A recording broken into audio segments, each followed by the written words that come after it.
Et coucou, j'espère que tu vas bien. Je te retrouve pour un nouvel épisode du podcast Le Héros, c'est toi, un épisode mensuel de rendez-vous avec les lunes pour parler des énergies de la pleine lune du 11 juin. Comme chaque mois, on se retrouve pour poser ce petit rituel, pour prendre le temps, pour être avec soi et pour se connecter aux énergies, voir quel est le message de la lune, qu'est-ce qu'on peut apprendre en ce moment, qu'est-ce qu'on traverse, etc., etc.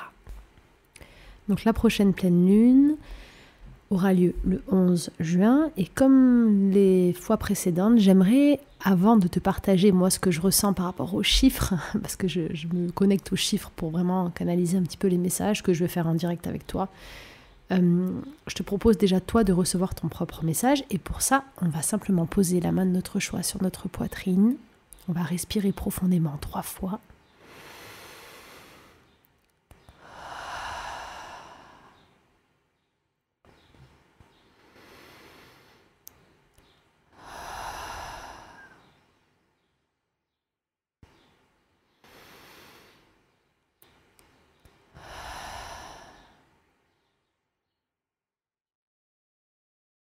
Et tu vas pouvoir répéter à voix haute.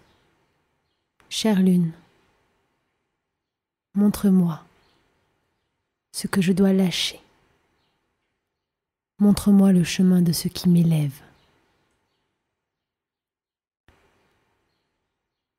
Durant quelques instants, je vais te laisser simplement laisser venir les intuitions, les sensations, les images, les couleurs, les sons, tout ce qui vient à toi.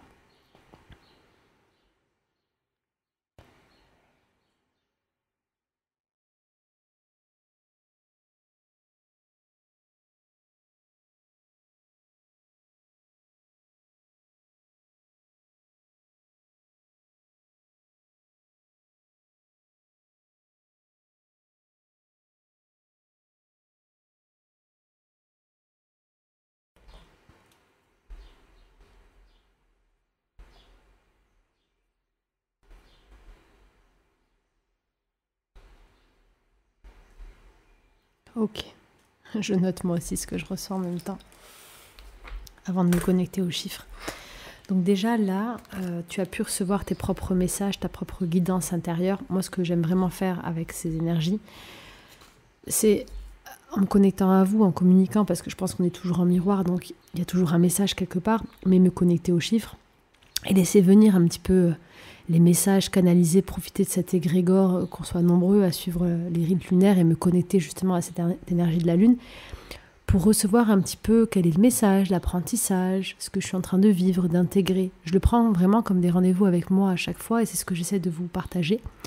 Et c'est quand même hyper important d'avoir ces espaces où on prend ce temps pour écouter ce qui vient de l'intérieur, écouter notre voix intérieure, parce que en chacun de nous, il y a une richesse, il y a une mine d'or, et il y a cette voix du divin qui nous souffle ses propres vérités et nos propres besoins. Donc du coup, j'aime bien vraiment commencer par ça, et que tu puisses entendre ton propre message, voir ce qui te vient, même si c'est basique. Là, moi, c'est très basique ce que j'ai reçu, je vais te le repartager, mais c'est tellement important, parce que c'est notre voix intérieure qui met l'accent sur quelque chose, donc ça veut dire que c'est un besoin prioritaire, et ça devrait être un temps qu'on prend avec soi, même chaque jour, en fait, de se poser, de poser la main sur son cœur et de se demander, ok, de quoi j'ai besoin maintenant, le matin en se levant et le soir en allant se coucher, et de focaliser notre attention toute la journée sur ce besoin prioritaire. C'est vraiment une façon de reprendre contact avec soi et de se prioriser. Et ce qui est intéressant du coup, c'est que moi, là, ce que j'ai entendu instantanément, ça a été ralenti. Le premier mot, c'est ralenti. Recentre-toi, reviens à toi, prends soin de toi. Donc, il y a vraiment eu cette idée de ralentir dans les actions extérieures, dans le faire, dans le créer. Là, je crée beaucoup en ce moment. Mais en fait, je suis en train de créer aussi le 21 juin sortira un nouveau petit coffret qui est important pour moi parce que vous me demandez beaucoup, mais moi je fais toujours des rituels lunaires et j'ai voulu créer un coffret lune qui s'appelle Moon. C'est un coffret rituel, il y a 2 voyages intérieurs, un pour la nouvelle lune, un pour la pleine lune que vous pouvez réutiliser tous les mois. Il y a 2 rituels à faire pour chaque lune, avec la nature, des fleurs, etc. Moi j'adore faire des rituels. Un petit livret, des audios pour vous accompagner dans le rituel, pour vous expliquer, et vous avez vraiment votre outil pour chaque lune parce que vraiment c'est important pour moi à ce moment-là Je sais que c'est ce qui me ramène de la magie, du temps d'introspection, et je sais qu'on a un vrai lien par rapport aux lunes avec la communauté et que chaque mois, on se retrouve autour de ce rendez-vous, c'est important. Et surtout, en termes de cycle féminin, j'ai vraiment envie que cette lune nous reconnecte encore plus à notre féminité, si vous êtes des femmes, à nos cycles, à notre corps, à cet amour de soi. Donc, je suis en train de créer, de finir ça en ce moment, plus un autre programme en même temps. Donc là, ce que j'entends, c'est vraiment d'abord, avec cette pleine lune du 11 juin, ralentis, prends soin de toi, reviens à l'intérieur de toi, avec vraiment cette idée de connexion à soi et de rendez-vous avec soi-même, en quelque sorte. Ce qui est assez intéressant parce que là, je pars, moi cette semaine, je serai en France, donc je pars en voiture avec mon chien pour faire une petite virée en France, pour vous rencontrer pour la première du film Karma à Paris, qui est complète. La prochaine date, ça sera à Lyon le 27 septembre, et je vais sans doute ouvrir d'autres dates en septembre, d'autres villes. Et du coup, je vais partir un petit peu au Pays Basque, où j'ai grandi, voir mes amis, la famille, et je vais ralentir un peu, prendre soin de moi. Moi, chaque fois que je suis en mouvement, en voyage, c'est des moments où je me reconnecte aux gens autour, à la nature, où je vis très slow, je crée pas, je suis dans l'accueil, je reçois beaucoup d'intuition et je me repose, je prends soin de moi et je me réénergise. Donc ça va parfaitement avec cette full moon, cette pleine lune. Et cette pleine lune, ce qui est marrant, c'est qu'on l'appelle lune de miel. C'est la pleine lune de miel.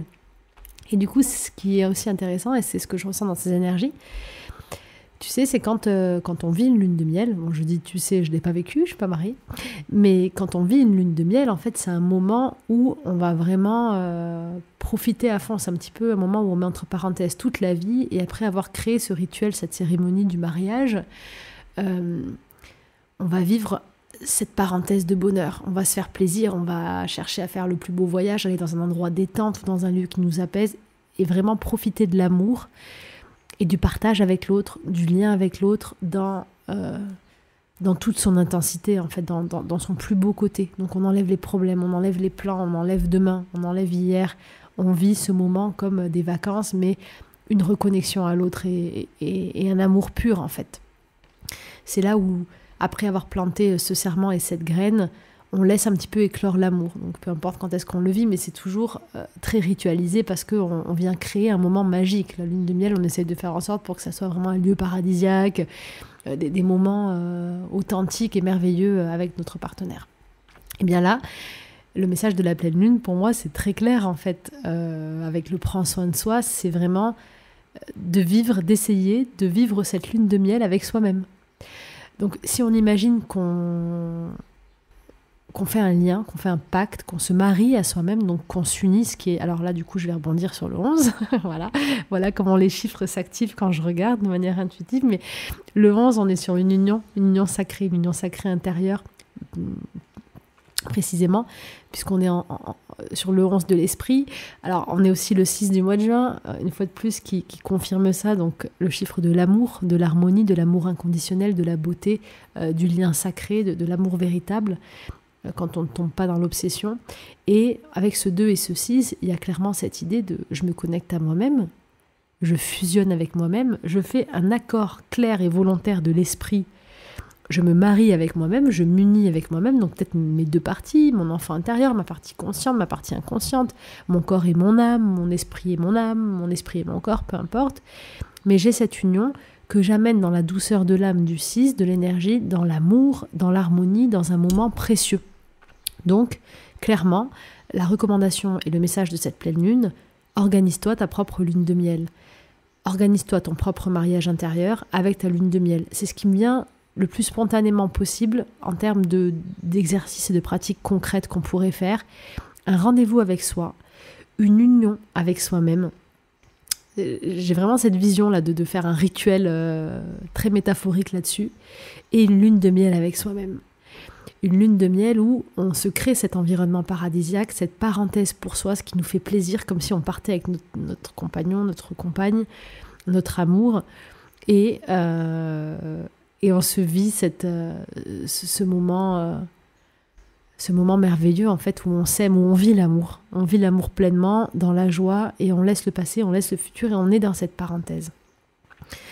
Ce qui est intéressant, c'est qu'on est en année 9, donc on a quand même cette toujours cette clé de mouvement, d'ouverture sur le monde, de célébration.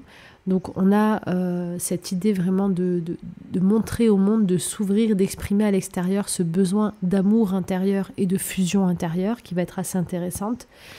En clé, on a encore une clé physique en 11, donc on a vraiment cette idée d'union avec soi-même à travers quelque chose de concret. Donc je pense qu'on pourra aller vraiment, je vous proposerai un petit exercice après pratique pour vraiment ancrer ça dans la matière avec cette lune, peut-être pour se refaire une promesse d'amour de soi, une connexion à soi-même, notre amour à nous, et avec cette idée de réunir 2 facettes aussi de nous-mêmes, peut-être de faire de vivre une sorte de paix intérieure. Si on est en conflit sur certaines situations, ça peut être intéressant de faire la paix avec soi et de se réunir pour s'accepter en fait, comme un couple qui pourra avoir des conflits et qui va discuter, qui va accueillir la vision de l'autre et qui va chercher à créer une unité et à apaiser la situation. Donc cette pleine lune nous invite à amener de l'harmonie, de l'amour, avant toute chose avec soi-même. Une fusion intérieure, une fusion de nos 2 parties, une fusion physique dans la matière, une ouverture au monde, une expression au monde de cet amour qu'on se porte. Et on a aussi une clé en 8, une clé de l'abondance. Donc, on a aussi cette idée que si tu prends ce temps avec toi-même, où tu recrées une harmonie pour toi, tu fusionnes avec toi-même, tu te fais passer avant, tu risques d'activer beaucoup d'idées, beaucoup de créativité, beaucoup d'abondance, une très grande connexion à l'abondance de manière générale. Donc, si tu veux savoir si tu es aligné un petit peu avec les énergies de la lune, si ce que tu fais c'est bon dans le sens où tu prends soin de soi, tu es en connexion avec toi, etc., tu verras, ça va se manifester de suite avec de l'abondance qui va arriver dans ta vie, nouvelles idées, nouvelles rencontres, nouveaux projets, etc. Bien sûr, on ne peut pas nier que ce que je viens de te dire là, cette union avec quelqu'un, avec toi-même, avec ces 2 parts de toi, cette harmonie dans l'amour, de vivre l'amour, ça peut pour certains et certaines se manifester à travers une relation aussi, forcément. Lune de miel, le mois de juin, mois d'ouverture totalement à l'amour véritable, mois d'ouverture au cœur, aux vibrations. C'est un mois propice à l'amour et à tout ce qui est connexion de lien. Donc ça peut être un moment où déjà, on fait le travail en soi, c'est super important, c'est la base de tout, mais ça peut être un moment aussi où de nouveaux liens viennent se réharmoniser. Des accords de liens, des engagements plus profonds sur des liens qui étaient un petit peu temporaires ou un petit peu entre parenthèses, le règlement de conflits, la capacité de se mettre à la place de l'autre et d'accepter les facettes, des moments de joie, d'amour, de détente et d'expérimentation avec une autre personne ou avec d'autres personnes.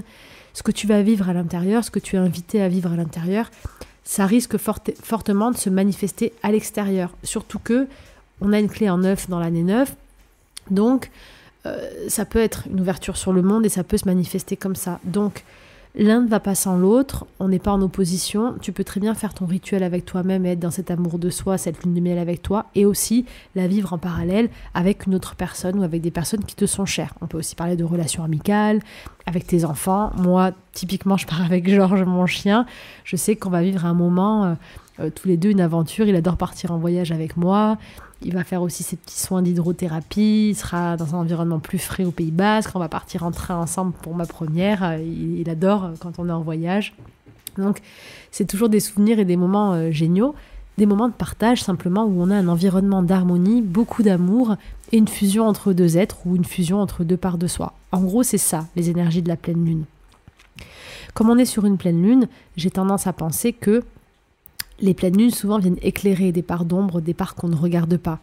Donc il est possible que ce travail se fasse avec des émotions fortes. Il est possible qu'il y ait beaucoup d'émotionnels qui se ressentent quand tu vas te connecter à toi, que tu guérisses aussi des parts de toi, que tu acceptes des parts de toi, que tu revois ta copie sur des points de vue que tu peux avoir sur ta propre personnalité, ta propre vision de l'amour ou ta propre vision d'autres personnes, toujours dans le but d'amener de l'harmonie. Donc là où la lune va venir t'éclairer, il y a une idée de peut-être qu'une émotion va sortir, peut-être qu'il y aura aussi des pleurs, même si je ressens beaucoup plus de douceur dans cette énergie, sincèrement.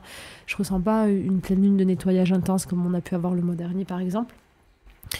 Là, je ressens plus de douceur, mais en tout cas, c'est possible qu'on aille réveiller des choses à voir, des parts d'ombre, tout simplement, pour leur amener de l'harmonie, en fait, et une réconciliation. Avec ce 11 et ce 2, on a quand même cette idée de réconciliation intérieure et extérieure. Donc, de la même façon, ça peut se manifester avec des liens existants dans ta vie que tu vas apaiser, que tu vas régler, des réconciliations, sans pour autant revenir, parce qu'on est en l'année 9, et l'année 9, c'est aussi l'année de la fin des cycles, hein, donc faut quand même s'attendre à beaucoup de fins de cycle cette année. Ou des relations qui ont commencé avant et qui vont grandir et s'aboutir cette année, ou des fins de cycle, tout simplement, mais qui vont se faire dans la douceur. On est invité à cette harmonie, à je te comprends, je te vois, je t'aime, mais je sais que nos chemins se séparent. Ça peut être très fréquent aussi là pendant cette pleine lune. Quand on regarde la finalité de cette pleine lune, on a une finalité en 4. Donc une structure, des bases, des fondations. On est littéralement en ce mois de juin en train de préparer dans cette année 9 des nouvelles fondations, une nouvelle structure sur notre vision au lien, notre vision à l'amour de soi, notre vision à l'harmonie relationnelle, notre vision à l'amour du monde. Là on le voit en ce moment, comment est-ce que je porte dans mon cœur le monde, comment est-ce que je le nourris d'amour, comment est-ce que j'envoie des situations compliquées de l'amour, en me connectant du 6 au 9 justement de cet amour puissant intérieur à l'amour du monde, parce qu'on n'est que des miroirs et qu'on sait que seul l'amour changera les choses. Donc comment est-ce que j'amène ces vibrations d'amour de manière différente pour les incarner en profondeur avec moi-même et pour qu'elles aient un impact et qu'elles répondent de manière extérieure avec le monde autour de nous, et peu importe si les gens sont près ou à des millions de kilomètres ou qu'on ne les croisera jamais. L'énergie ne ment pas, la vibration ne ment pas, et le paradis sur Terre, c'est nous. Je veux conclure là-dessus parce que le paradis, c'est nous, le paradis, c'est toi. Cette lumière divine, ce divin et cet amour, il est en toi. Il est comment tu vas choisir de l'exprimer. Et en étant cet amour et en incarnant ce divin dans la matière, dans ton corps au quotidien, tu vas venir casser les schémas de cette vie, tu vas venir casser les croyances, les douleurs, la séparation, les blessures de tout ce qu'on vit dans la matière, dans le corps physique, mais qui, dans un plan beaucoup plus haut, pourrait être résolu en fait par la lumière. Donc, le paradis qu'on cherche tous, il est en nous. Il est dans cette façon d'incarner la lumière et l'amour. Et cette pleine lune, ça pourrait être ce message final, ce mantra qu'on pourrait se répéter. C'est le paradis, c'est moi. L'amour, c'est moi. Et quand on comprend ça profondément, ça a un impact à vraiment plus grande échelle. C'est en me nourrissant moi-même et en acceptant que je suis une incarnation de la lumière et que je peux choisir dans mon corps de créer dans ma vie. En acceptant ça de la lumière, mais je peux le diffuser et impacter le monde autour de moi. Et je pense que c'est ça notre vrai travail. La vraie mission, c'est d'être conscient de notre force, en fait, parce qu'à chaque fois qu'on se raccroche aux douleurs extérieures, à ce qui est matériel, ce qui est présent sur Terre, c'est comme si cette matière-là, cette Terre, ça avait... bon, ça dépend de vos croyances, mais c'était ça qui jouait sur nous. C'est comme si on était dépendant de ça, en fait. Mais non, on est bien plus que ça. On est la vie elle-même. Tu es un miracle. Tu es un miracle qui naît dans un corps. Tu n'es pas le corps lui-même. Tu es un verre d'eau de l'océan. Toi, tu viens de l'océan. Là, tu es juste dans un verre, en fait, parce que dans un corps. Mais l'océan, c'est toi. Donc, tu peux décider de venir éclater ce verre avec la puissance de ce qui est déjà en toi. Je ne sais pas si c'est très clair ce que je dis, mais je pense que les cœurs, et ça touchera là où ça doit toucher. Mais reprends ce pouvoir intérieur, c'est très important. Et vis cette lune de miel avec toi-même, parce que cet amour de toi, ce temps que tu t'offres à toi, à travers ton propre divin intérieur, à travers cette reconnexion, c'est ce qui va te donner la puissance derrière de manifestation et de connexion au reste du monde. Et tout le reste, après, ça vient s'emboîter. Donc, l'un ne va pas sans l'autre. Tu peux avoir des miroirs, quand tu travailles sur toi, des miroirs extérieurs qui vont se manifester, c'est normal. Juste, garde bien ta ligne sur le paradis, c'est moi, la lumière, c'est moi, et l'amour, c'est moi. Je m'étais écrit une phrase sur le bras que j'ai partagée sur Instagram que je trouve très belle, que vraiment j'adore, c'est mon mantra, quoi. C'est « Je n'ai pas besoin d'amour, je suis l'amour ». C'est quoi, c'est le mantra de cette pleine lune? C'est le mantra que je t'invite à écrire sur ton avant-bras ou sur ta main, où tu veux sur ton corps, comme un tatouage. Je n'ai pas besoin d'amour, je suis l'amour. Tu prends ta photo, tu me l'envoies par mail s'il te plaît, tu me l'envoies en commentaire, tu me l'envoies sur Instagram, tu me tags la magie d'Alessa. C'est le mantra de cette pleine lune. Je n'ai pas besoin d'amour, je suis l'amour. C'est vraiment ça. Et donc, il y a tout un process qu'on peut mettre en place pour venir manifester ça, Pour manifester ça, l'exercice, le protocole, le petit rituel que je te propose, ça va être d'organiser ton propre mariage et ta propre lune de miel. Donc, avec le mariage pour tous, je pense qu'on peut se marier avec soi-même et que ça devrait être la première alliance principale de notre vie. Donc, le petit défi pour cette pleine lune, organise-toi, mais fais-le bien. La tenue qui va avec, vraiment fais-le bien. Organise-toi ton mariage avec tes vœux pour toi. Un lien à toi-même, je sais pas, un petit fil, un petit bracelet, tu te fais un cadeau, une tenue, un endroit spécial que tu choisis, la musique que t'aimes. Entoure-toi de gens que t'aimes si t'as envie. Crée ce rituel de mariage et d'union avec toi-même. Une fois que c'est fait, le lendemain ou dans les jours qui suivent, vraiment dans les jours de la pleine lune, c'est mieux, organise-toi ta petite lune de miel. T'es pas obligé de partir en week-end. Fais-le sur une journée, sur une matinée, prends le temps que tu peux. Mais imagine que tu dois créer ta lune de miel comme si tu étais avec quelqu'un, en fait. Qu'est-ce que tu ferais? Et fais-le pour toi. Souvent, c'est plus facile pour nous d'organiser des choses ou de les visualiser avec quelqu'un qu'on aime, parce qu'on a cette tendance à vouloir faire plus plaisir à l'autre ou à mettre l'autre avant nous. Enfin, moi, je sais que je suis très comme ça. J'adore faire des surprises, j'adore faire des cadeaux, je suis hyper romantique, donc moi je prends un plaisir fou à faire des surprises, à tout le monde.